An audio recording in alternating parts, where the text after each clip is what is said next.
tu soberanía, reconociendo la obra tan especial del Señor Jesucristo en nuestro lugar. Y Padre, ahora mismo queremos tener corazones abiertos, nuestro entendimiento preparado para escuchar y apropiarnos de las verdades que encontramos en tu palabra. Guíanos para que este tiempo sea realmente significativo para nuestras vidas y momentos de tomar decisiones. Te lo pedimos en nombre de Cristo Jesús. Amén. Ser un discípulo de Jesucristo es un gran privilegio, pero también conlleva responsabilidades. Jesucristo habló del postdiscipulado, de lo que significa ser un seguidor de Él. La tendencia de todos nosotros, es de poner nuestras condiciones a lo que significa ser seguidor de Jesucristo. Lo tenemos al inverso. Determinamos cuándo le atendemos, por cuánto tiempo le atendemos diariamente, y muchas veces termina siendo lo que sobra de nuestras actividades, no lo principal. Así no debería ser, pero resulta ser así muchas veces en la vida.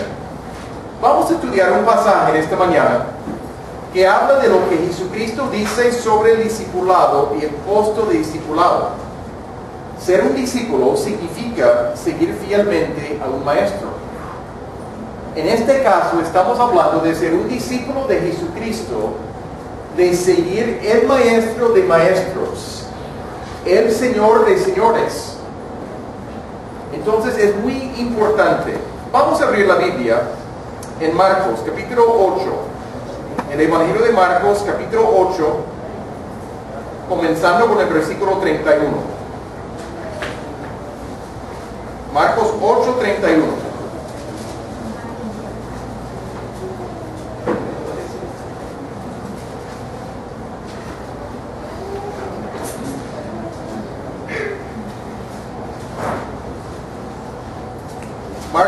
Marcos 8, 31 al 38.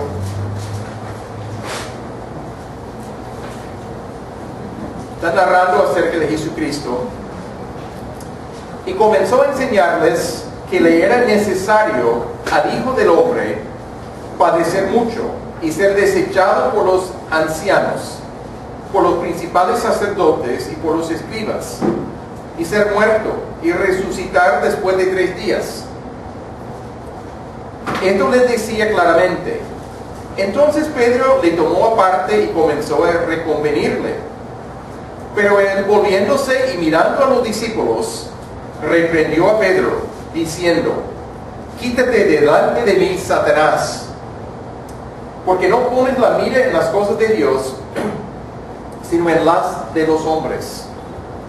Y llamando a la gente y a sus discípulos, les dijo: si alguno quiere venir en pos de mí, niéguese a sí mismo y tome su cruz y sígame. Porque todo el que quiera salvar su vida la perderá, y todo el que pierda su vida por causa de mí y del Evangelio la salvará. Porque ¿qué aprovechará al hombre si ganare todo el mundo y perdiere su alma? ¿O qué recompensa dará el hombre por su alma? Porque el que se avergonzare de mí y de mis palabras en esta generación adúltera y pecadora, el Hijo del Hombre se avergonzará también de él, cuando venga en la gloria de su Padre con los santos ángeles. Vamos a pensar por un momento en el contexto inmediato que encontramos de este pasaje.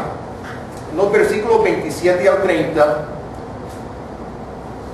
Jesucristo y sus discípulos están caminando por las aldeas de Cesarea de Filipo. Y mientras están de camino, aprovecha y tienen su charla con sus discípulos. ¿Y quién dicen los hombres que soy yo? La respuesta es, pues algunos dicen que tú eres Juan el Bautista, como resucitado. Otros dicen que tú eres el profeta Elías. Otros dicen uno de los profetas. Pero la pregunta más importante, ¿y ustedes? Para ustedes, ¿quién soy yo? Pedro declara muy acertadamente, tú eres el Cristo. Quiere decir, el ungido de Dios, el que realmente es ungido para ser rey. Pero Jesús les manda a no decir esto a ninguno. Interesante. Pedro y sus compañeros han respondido correctamente. Pero es notable aquí que Jesucristo decidió compartirles información muy importante que va en contravía a lo que era el concepto general de los judíos de ese tiempo acerca del Mesías o el ungido de Dios. Ellos estaban esperando una figura política, alguien que iba a tumbar el imperio romano, darle libertad y exaltar a la nación de Israel. Jesucristo está hablando de cosas muy diferentes en esta porción que vimos. Cosas muy diferentes. Podemos decir, como un enfoque básico de esta mañana, el discípulo de Cristo puede hallar vida verdadera solamente en Jesucristo. Uno puede preguntar, ¿cómo es que el discípulo puede hallar vida verdadera en Jesucristo? Por seguir las lecciones que encontramos en esta porción que tenemos aquí. Al seguir estas lecciones, cada cristiano, cada uno de nosotros que hemos puesto nuestra fe en Jesucristo, podemos hallar vida verdadera en Cristo Jesús. Vamos a observar algunas cosas de los primeros 3 versículos de esta porción. Después de la declaración de Pedro que Él es el Mesías, Él es el ungido de Dios, el Cristo, encontramos que Jesucristo comienza a compartirles cosas muy especiales, cosas difíciles de entender. Decía que es necesario para Él, el Hijo del Hombre, padecer muchas cosas y ser desechado por los líderes espirituales de la nación. Iba a morir y resucitar al tercer día. Se está hablando de esto claramente. Difícil de entender para ellos. Su contexto no daba. ¿Qué está hablando de eso? ¿Qué significa? ¿Qué puede ser? No lograron comprender eso, ni de su muerte ni de su resurrección, hasta después de los hechos. Y Pedro, impulsivo, Pedro, el que habla primero para declarar quién es Jesucristo, pero también es el que piensa que sabe más que Jesucristo.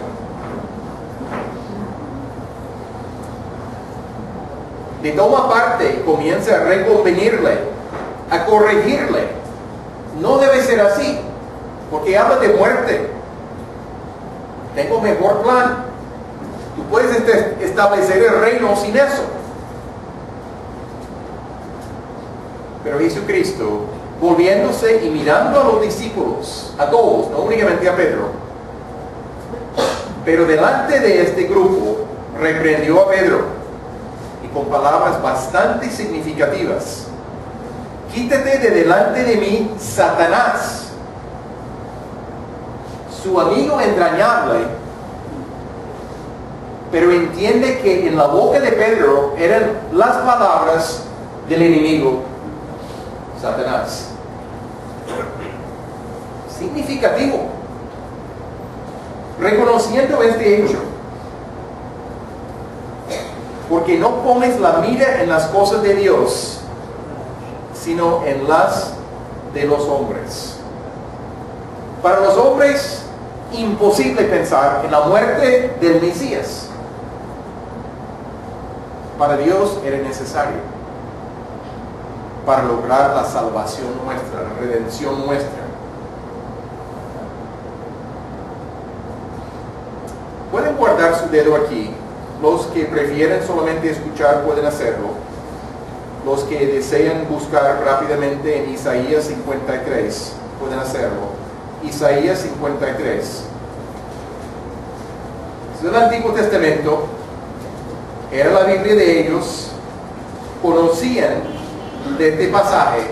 No lo aplicaban quizás al Mesías directamente en ese momento. Pensaban más en el pueblo. Pero está hablando del Mesías. Comenzando con el versículo 4. Isaías 53, 4. Papi, me das el coso de agua.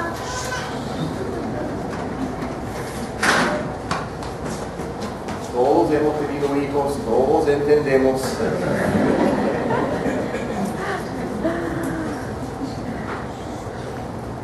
Isaías 53, 4.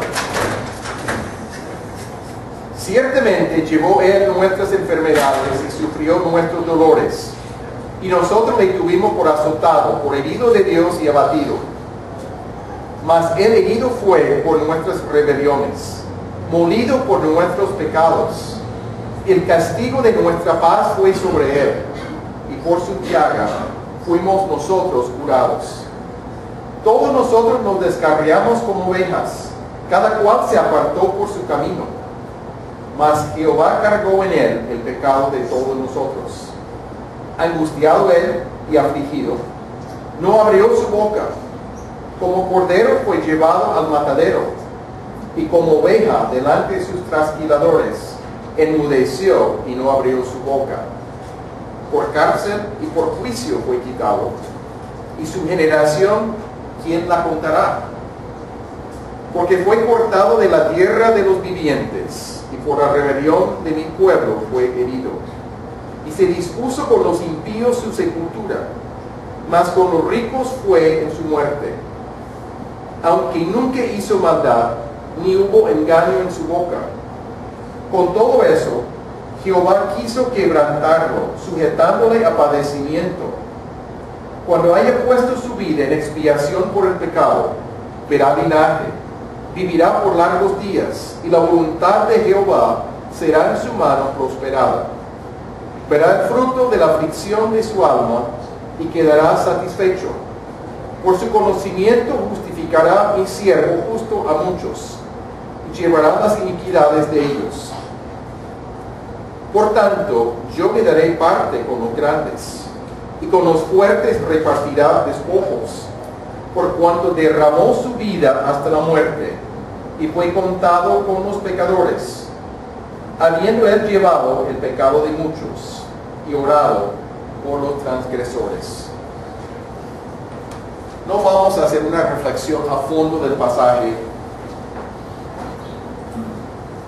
pero estamos viendo el motivo claro de su sufrimiento y muerte.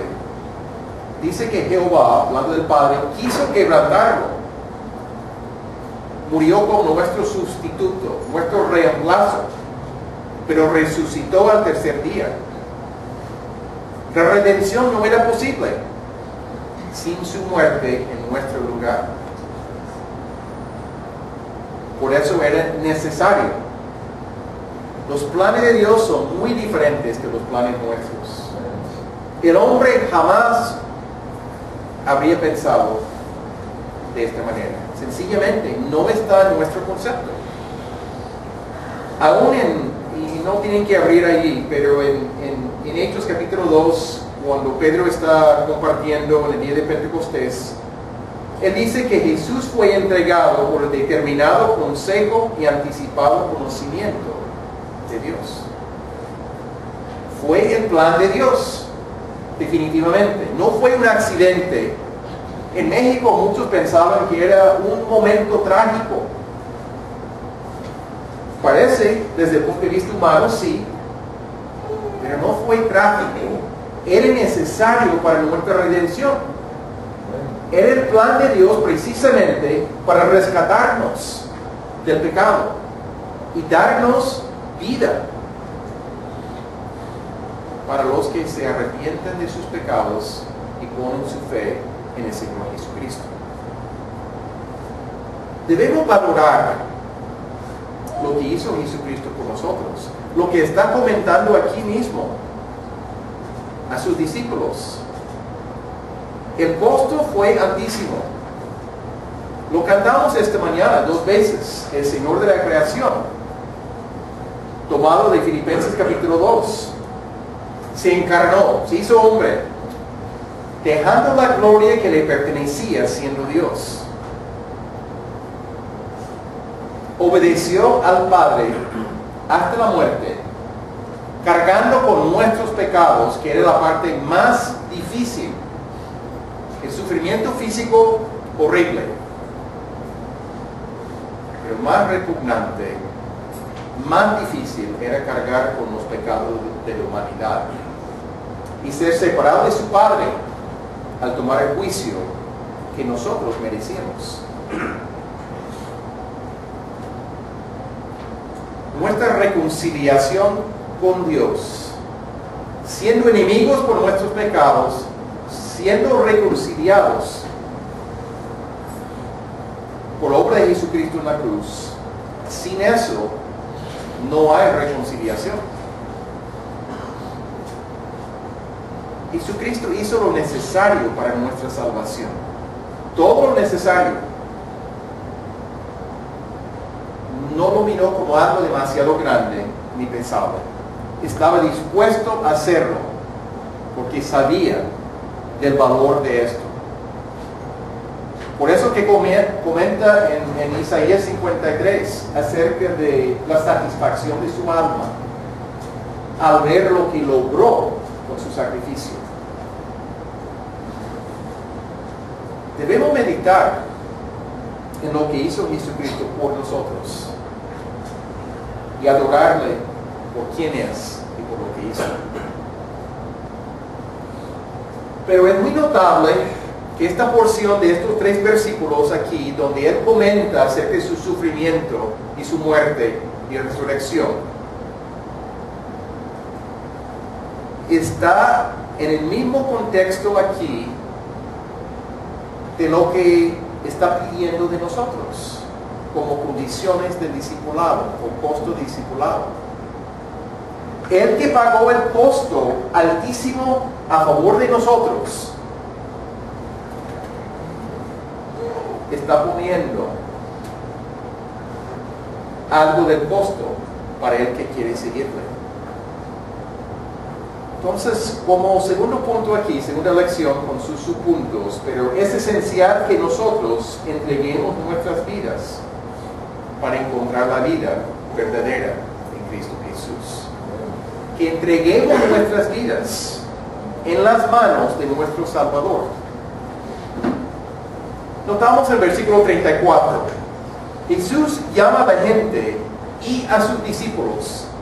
¿Cuántas personas? No sabemos, pero un grupo mayor que los discípulos allí. Y normalmente había mucha gente alrededor de Jesucristo. Él quería hablar con todo el grupo. Es algo general que sirve para todo el mundo escucharlo. Y lo dijo claramente: si alguno quiere venir en pos de mí, niéguese a sí mismo y tome su cruz y sígame. Palabras muy sencillas, muy cortas. Si alguno quiere venir en pos de mí, ser mi seguidor, ser un discípulo mío, pone 3 condiciones: negarse a sí mismo, tomar su cruz, seguirme. Vamos a analizar los puntos un poquito más a fondo. ¿Qué significa negarse a sí mismo? Implica decir adiós a la vida antigua. Implica dejar de confiar en nosotros y nuestras obras para nuestra salvación. Que no es por medio de lo que hacemos que podemos alcanzar algo. No vamos subiendo las escaleras para llegar al cielo con base en lo que hemos hecho. Es únicamente con base en lo que hizo Jesucristo. pero implica en cuanto a la antigua vida dejar todo lo que no es la voluntad de Dios. Ir reconociendo, ir descubriendo, al leer la palabra, cosas de nuestra vida que ya no caben en la nueva vida con Jesucristo. Hacer morir los deseos no santos en nosotros. Ir cambiando esos deseos por el poder de Dios. Ir tomando decisiones, ir pidiendo a Dios de cambiar estos deseos naturales de nuestros corazones que no se ajustan a la palabra de Dios. Uno se niega a sí mismo porque quiere la nueva vida. Es importante quitar las tendencias pecaminosas que tenemos como humanos, cosas como el rencor, los celos, la avaricia, el enojo, la lujuria, las mentiras y cuantas otras cosas. Negarnos a nosotros mismos habla de reordenar las prioridades de la vida y no seguir con nuestra agenda.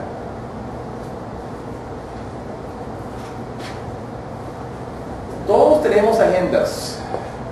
A veces no está escrita. Muchas veces ni estamos tan conscientes de la realidad de la agenda, pero existe. Está pidiendo no solamente reordenar nuestras prioridades, sino llevar una vida definida por los valores centrales. Valores enfocados en la palabra de Dios. Querer vivir para los propósitos que nos ha dado Dios y no los propósitos que forman parte de nuestra agenda. Alinearnos ahora mismo en el presente con los valores de Dios. Aprender a enfocar nuestra vida en escuchar la voz de Dios y obedecerle. Y la mejor manera, la manera más común de escuchar la voz de Dios es a través de su palabra. Observando, viendo cómo tomarlo para mi propia vida. Prestando atención así. En estos días, preparándome para este mensaje, estaba reflexionando acerca de mi propia vida.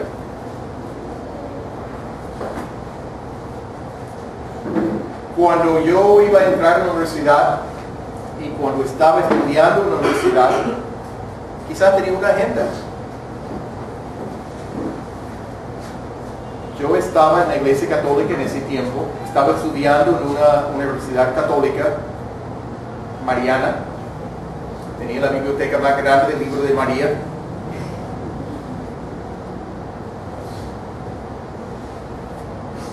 ¿Cuál era mi agenda en ese momento? Graduarme como ingeniero industrial, sacar una maestría en administración industrial, llegar a ser gerente de producción en una fábrica.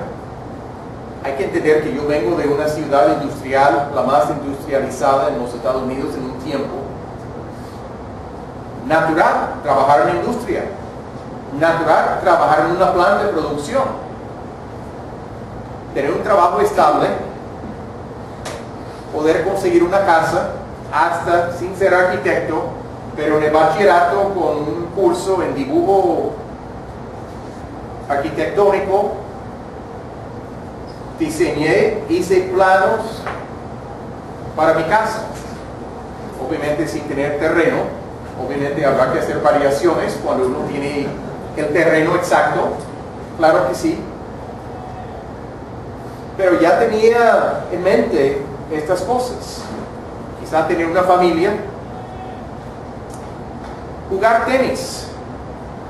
Yo creo que en la mente a lo menos 4 noches en la semana, a lo menos, participar en torneos locales de tenis. Era parte importante de mi vida. ¿Ven el enfoque de mi agenda? Yo mismo. Todo era mi vida, lo que yo podría aprovechar, lo que yo podría tener. No era grato pensar en lo que era mi agenda en ese tiempo. No conocía a Jesucristo en ese tiempo. Llegué a conocer a Jesucristo después de graduarme de la universidad. Antes de hacer la maestría en administración industrial.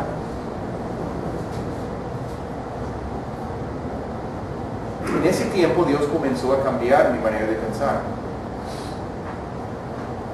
No narro la historia larga, sino en ese tiempo, haciendo el posgrado, tuve la oportunidad de asistir a una convención estudiantil acerca de misiones, acerca de la evangelización mundial. 17,000 estudiantes reunidos en un plantel, una universidad grande, entre Navidad y Año Nuevo. Mucha nieve y mucho frío. El centro de los Estados Unidos. 17,000 estudiantes queriendo buscar dirección de Dios referente a sus planes para su vida. La última noche, el 31 de diciembre, llegando a la medianoche, nos habían entregado una tarjeta. Decían: yo sé que la voluntad de Dios para mi vida es ser misionero. Alguien podía marcarlo si deseaba. Yo no tenía ese conocimiento en ese momento. Estaba desafiado demasiado por lo que escuché. Mi cabeza no podía cargar con toda la información que recibí. Había un segundo punto.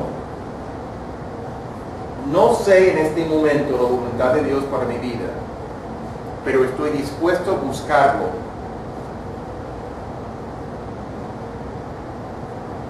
Y obedecerle en lo que entiendo. Algo parecido.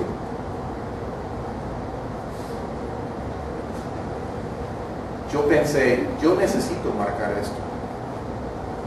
Yo no sé ni presente ni futuro, pero definitivamente no puedo hacer menos que buscar la voluntad de Dios para mi vida y cómo invertir mi vida.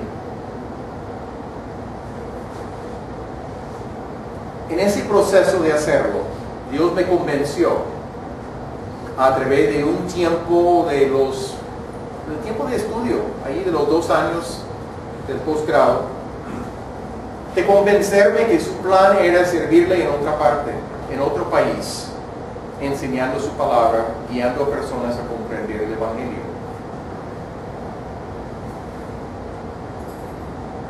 Me convenció totalmente. Tenía otra cosa que hacer antes de poder llegar aquí a Colombia, ni sabía de Colombia tanto en ese momento. Paso a paso Dios me iba llevando. Dios reordenó mis prioridades. Dios eliminó mi agenda de ese momento. No estoy trabajando como gerente de producción en ninguna fábrica, como ustedes observan. No tengo la casa sencilla, pero de mis sueños, aún del tiempo de bachillerato. De hecho, no tengo casa. No juego tenis 4 veces en la semana, ni una. La vida es diferente, pero no lamento haber seguido la dirección de Dios para mi vida. En ningún momento he dudado de lo que ha significado seguir a Jesucristo. Dios no hace lo mismo necesariamente en sus vidas. Dios obra individualmente en nosotros, en estas cosas. Dios cambió mi agenda. Dios puede cambiar tu agenda también, pero yo no sé cuál es tu agenda y no sé cuál es la agenda de Dios para ti. Hay unos propósitos claros en la Biblia. De esto sí sabemos. De esto no tenemos ninguna duda. Es igual para todos nosotros. La manera de llevar a cabo esos propósitos pueden variar de acuerdo a quiénes somos, en el sentido que lo que Dios nos ha dado. Entonces, no tienen que tener temor de tener que ir a otro país. No es lo que se está planteando aquí. Pero Jesús está diciendo, debemos negarnos a nosotros mismos, reordenar nuestras prioridades, hacer morir lo que no es santo en nosotros. Habla de llevar nuestra cruz. En los días de Jesucristo, los criminales tenían que llevar su cruz al lugar de la ejecución. Era común que gente moría en la cruz ahí en el Imperio Romano. Una forma cruel.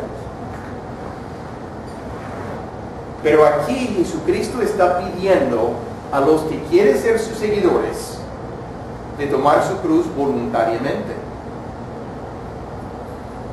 No impuesto por las autoridades, sino voluntariamente asumirlo. Debemos estar dispuestos a sufrir vergüenza, dolor, persecución por nuestra identificación con Cristo. Hay lugares de Colombia donde puede haber persecución, sitios donde se escuchan historias bastante difíciles, zonas rojas del pasado. Quizás en Barranquilla no percibimos la persecución de igual manera. Hay lugares del mundo que sí. Bastantes lugares todavía. Pero sí, a veces recibir las críticas, porque nuestros valores se identifican con la palabra de Dios como seguidor de Jesucristo, y otros, hasta familiares, pueden criticarnos porque no están de acuerdo con la forma de vida que hemos escogido. Amigos, la manera de invertir el dinero, la manera de pensar, la manera de criar a los hijos, qué trabajos tomar, qué trabajos no tomar. Tenemos valores que son distintos a los valores del mundo.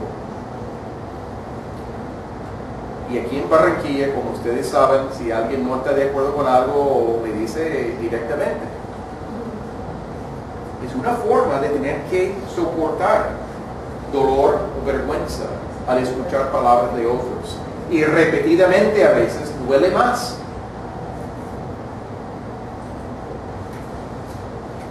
Jesucristo llevó su cruz para redimirnos a nosotros los pecadores. No vamos a repetir lo mismo. No es necesario. Lo que Él hizo fue suficiente. Lo que hacemos al llevar nuestra cruz no tiene el mismo sentido de lo que hizo Jesucristo. Pero sí habla de morir a nuestros propósitos. La cruz habla de muerte.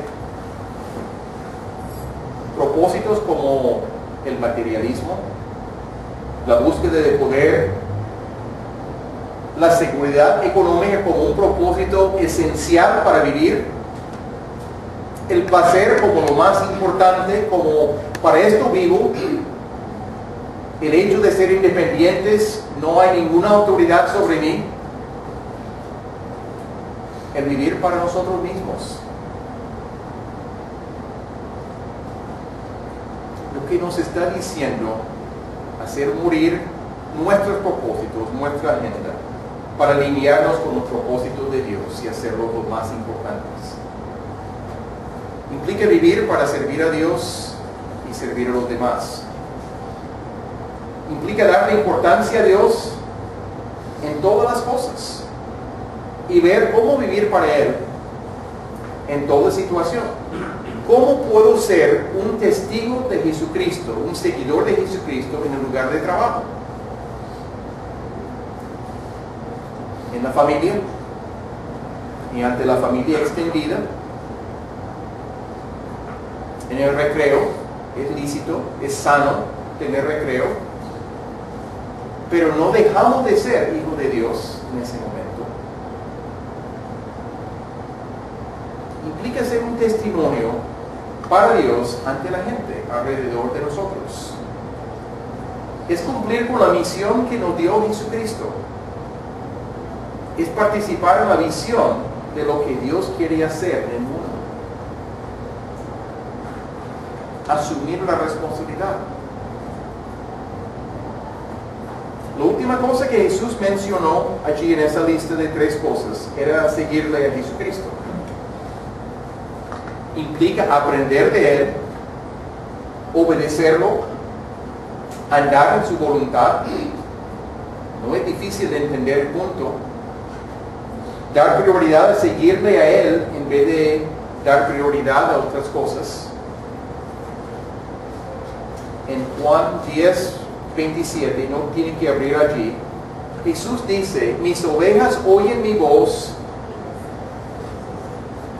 y yo las conozco y me siguen. Saber oír la voz de Jesucristo a la luz de su palabra. Saber que somos conocidos por Él, pero reconocemos su voz como la oveja que sigue a la voz del pastor y no a la voz de otro. Saber seguir a Jesucristo fielmente y no la voz de otro. Para escuchar la voz de Jesucristo es por medio de la palabra, la oración, sensibilizándonos a lo que son sus instrucciones. Los evangelios son buenos lugares para meditar acerca de la enseñanza de Jesucristo, acerca de lo que hizo, para ir conociéndolo más a fondo. Jesucristo menciona en versículo 35, porque todo el que quiera salvar su vida la perderá, y todo el que pierda su vida por causa de mí y del evangelio la salvará. El que quiere salvar su vida, guardar su vida concentrada en sí mismo. Me gusta cómo vivo, puede ser el pensamiento de uno. Prefiero seguir con la vida que conozco, sin cambios. Pero el resultado la vamos a perder. Pero el que pierde su vida por causa de Cristo, y habla de compromiso total con Jesucristo, la dedicación a Él, la obediencia a Él, tener el compromiso de guiar a los que necesiten el evangelio para conocer a Jesucristo. Compromiso. Perder nuestra vida según nuestros términos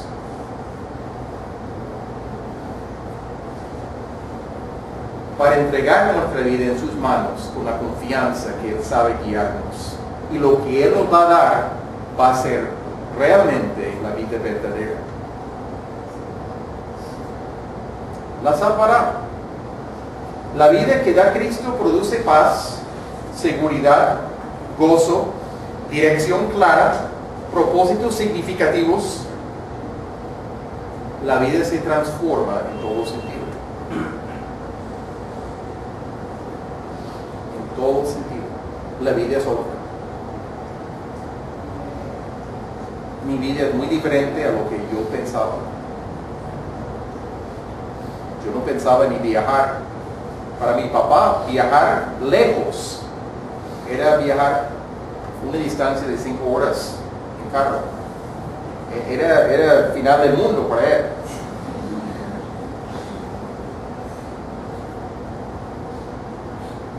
Yo no pensaba viajar, a lo menos tan lejos.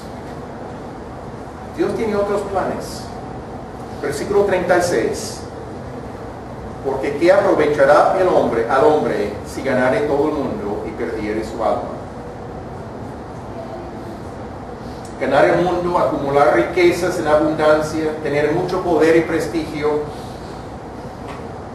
Al enfocarse en lo temporal del mundo y al poner nuestra esperanza en lo temporal del mundo,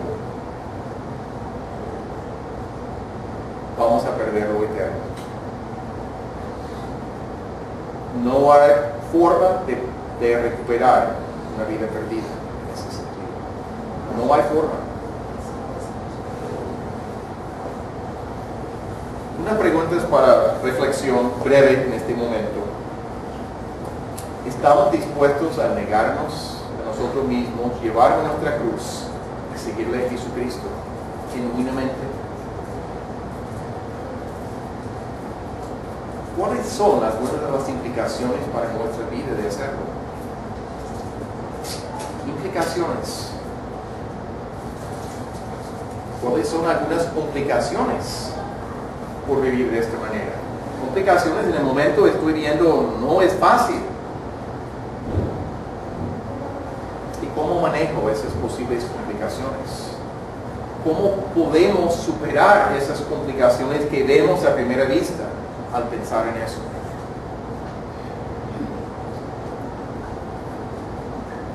Lo que Jesucristo está pidiendo parece bastante claro. Él, dando el ejemplo de lo que significa sufrir, morir, resucitar, pone condiciones, el costo de discipulado para él, pero mostrándonos lo que significa guiar en el proceso. No nos compete a nosotros poner nuestras condiciones de lo que queremos para ser su seguidor. Yo te sigo, Señor, si tú me dejas esto y esto y esto todavía en mi vida. Lo más natural para nosotros es pensar de esta manera. Lo más natural. Quizás jamás lo diríamos con la boca, pero está presente en nuestra mente muchas veces. Él establece lo que quiere. Tener control absoluto de nosotros para darnos la mejor vida. No la peor, la mejor vida. Diferente a lo que hemos pensado, pero no inferior en ningún aspecto. Es una vida con propósitos significativos. Es experimentar lo mejor que tiene Dios para nosotros. Jesucristo quiere ser el Señor, el amo, el dueño de nuestra vida. Preguntas, tienen que levantar la mano. ¿Quién es Señor de tu vida? ¿Jesucristo? ¿Tú mismo? ¿Otra persona que le hemos asignado esa responsabilidad? ¿Cuál es la pasión de tu vida? ¿Es la persona de Jesucristo? La pasión. Sabemos que aquí en Barranquilla para algunos hay una pasión para el carnaval, para otros hay pasión para Junior. ¿Dónde está la pasión? ¿Está en la persona de Jesucristo? ¿Es llegar a ser semejante a Él? ¿Es ayudar a otros a conocerlo? ¿Es servirle con las capacidades que nos ha dado? Ustedes se acuerdan cuando hemos presentado la misión de la iglesia. El primer punto que mencionamos, primeramente, es ser discípulos auténticos de Jesucristo, experimentando transformación de vida por su gracia. Esto es lo que estamos hablando. De aquí es que se saca y otras porciones parecidas. Ser discípulos auténticos de Jesucristo verdaderamente, primeramente, y después hacemos discípulos de la misma forma. Si no somos discípulos verdaderos, sino a medias, ¿cómo vamos a reproducirnos? En la misma imagen, discípulos a medias. Termino con una historia de un hombre que vivió en el siglo XVIII en Inglaterra, Juan Wesley. Llegó a convertirse leyendo o escuchando leer el prefacio de Martín Lutero al libro de los Romanos. Dios obró en la vida de Juan Wesley para hacerle un evangelista. Cuando en los tiempos cuando era necesario en la iglesia de Inglaterra, la iglesia anglicana, toda predicación tenía que ser dentro de los templos. Él y su amigo Jorge Whitfield estaban comenzando a predicar a los mineros en campo abierto, sin amplificación, hablando ante 3,000 personas. Y de hecho Wesley tenía la práctica de predicar normalmente 8 veces en el día, 7 días en la semana, y viajar por todos lados en lomo de caballo. Los tiempos de Inglaterra en esos momentos eran entre los más desastrosos de la nación. Corrupción política en gran magnitud, problemas con el alcohol, y uno de cada 3 casas en una taberna. Esclavitud, trayendo esclavos de África.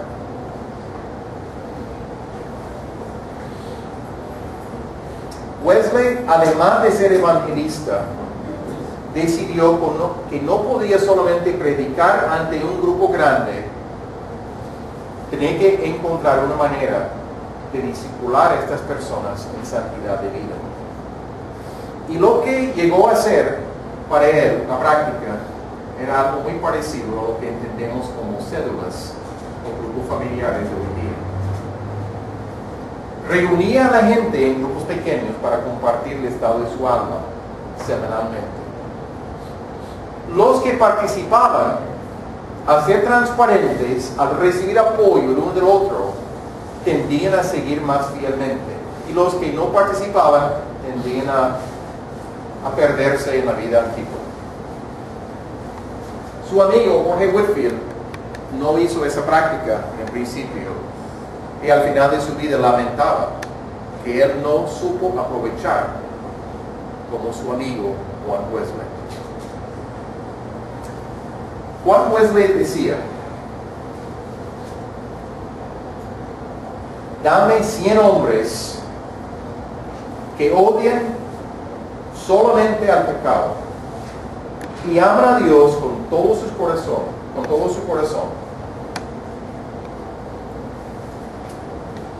transformaré al mundo. 7 años después de la muerte de Juan Wesley, contaban sus seguidores como más de 100,000.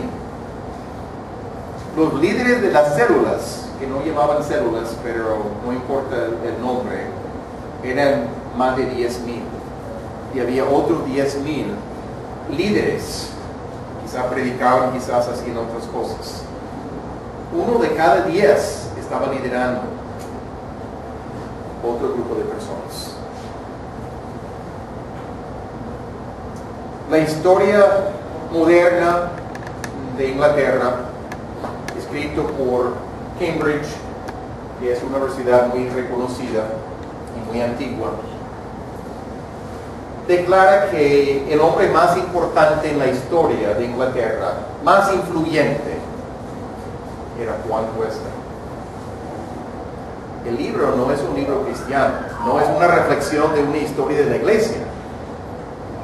Está hablando de la historia en general del país y señalan a este personaje como clave en la vida de Inglaterra.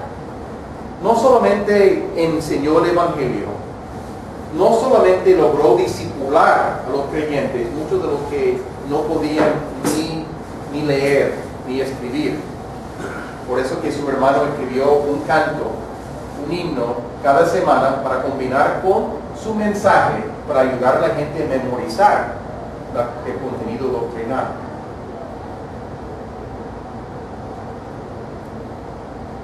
Pero también hacía mucho énfasis en obra social necesario para cambiar situaciones, incluyendo la esclavitud.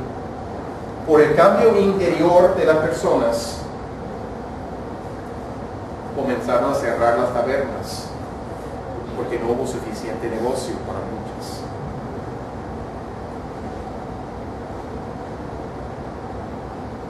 Mi pregunta es,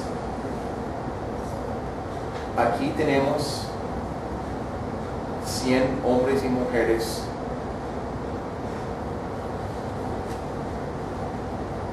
que aman a Dios, aman a Jesucristo con todo su corazón y odian nada sino el pecado.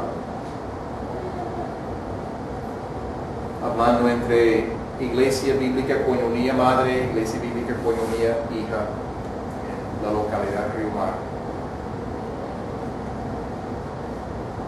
¿Qué quiere hacer Dios y qué puede hacer Dios a través de nosotros si estamos dispuestos a ser usados por Dios?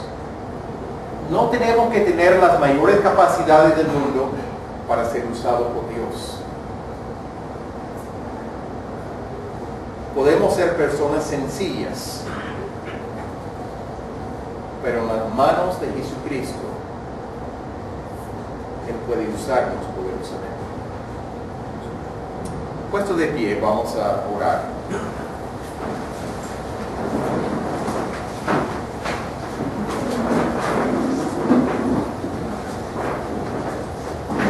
Padre amado, las palabras de Jesucristo son solemnes, son serias. Ayúdenos, Padre, a pensar, a meditar, a reflexionar, a tomar decisiones delante de ti. Tú conoces el corazón de cada uno, no hay nada escondido delante de ti. Pero tú eres poderoso también para obrar en nuestros corazones. Haz tu obra en nosotros, en cada uno, de acuerdo a lo que tú deseas hacer.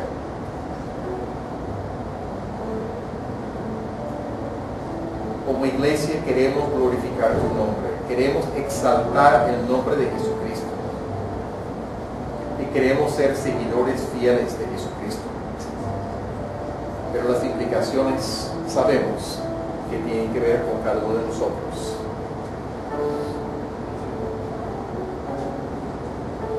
Hazlo, Padre. Lo pedimos esto en nombre de Cristo Jesús. Amén. Estamos despedidos. Vamos a mantener este salón con aire por unos 30 minutos más para los que